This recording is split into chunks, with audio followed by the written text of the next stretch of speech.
भूदेवी समेत अनुग्रह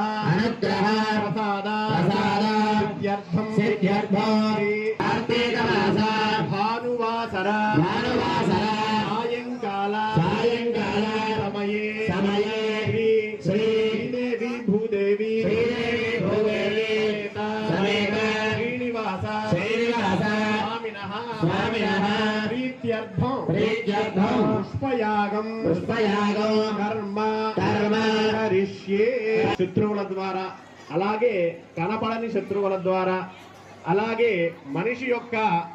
మన యొక్క శరీరంలో ఏవైతే మనకు రోగాలు వాటన్నిటినీ కూడా